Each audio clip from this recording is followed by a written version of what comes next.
Hello, I'm Robyn Goodlin. I've been involved in the field of education for over 20 years.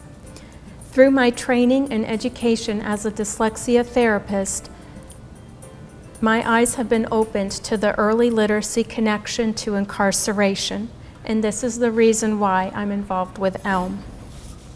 Reading failure begins early. It takes root quickly and affects students for life. Illiteracy and remedial education cost our nation about $536 billion each year and are the primary factors in both crime and poverty. Illiteracy and crime are connected. The Department of Justice states the link between academic failure and delinquency, violence, and crime is welded to reading failure.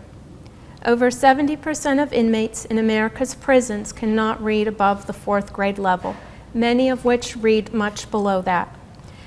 About half of that 70% are likely to have dyslexia. Many of them may not even know they have it. It may have never been diagnosed. They have never been tested for dyslexia. According to the National Assessment of Adult Literacy, 2/3 of students who cannot read proficiently by the end of the 4th grade will end up in jail or on welfare. This is also known as the pipeline to prison. According to federal findings, our government acknowledges the existence of the school-to-prison pipeline. Students with disabilities in schools are twice as likely to be suspended. The nation's report card, or NAEP, scores of 2022, just this year, reported that 68% of public school 4th graders are reading below proficient levels, and that number increases in 8th grade.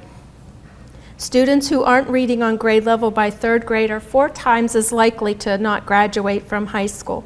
And if that child is poor, those odds are even worse. Research over the last 30 years has indicated that most reading difficulties can be prevented, and among those that cannot be prevented, poor readers can make far greater progress than what we have been experiencing currently in our schools. The illiteracy and dyslexia that is prevalent in prison populations can be remediated in the same way as it is for children in schools. You may have heard only about the negative impact dyslexia can have on an individual in their life, but let me share with you some facts and positive qualities that people with dyslexia are likely to have.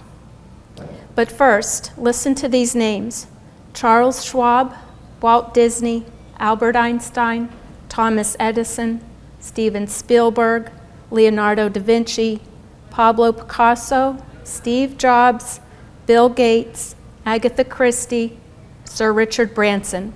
What do they all have in common? They all have dyslexia and are very successful people in their field. Dyslexia is the most common learning difference. It is believed 1 in 5, or 20% of the population, has some form of dyslexia. Dyslexia is a global issue, and it exists on a continuum of severity, and it impacts people differently. Dyslexia does not discriminate. It is a language-based disability that affects all spoken languages.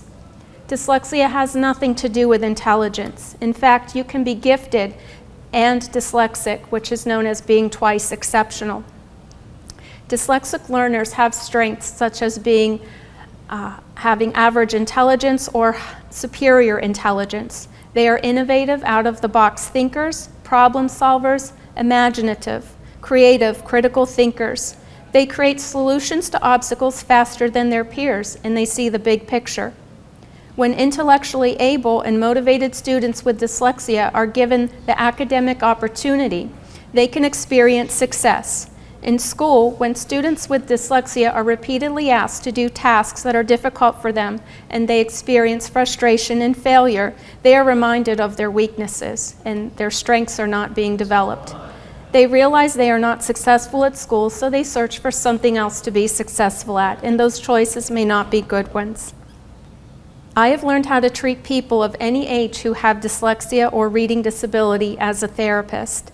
The same methods apply no matter how old the person is, whether they're in 1st grade or they're 40 years old. It will take longer for an adult than it would be for a child because the neuroplasticity of the brain is much easier to work with and it's not fully developed in a child as it is in an adult. The antidote to reading failure in schools is providing the best intervention and prevention approaches to stop that pipeline to prison. Thank you for listening today. Thank you for spending time listening to the videos that are on the ELM website.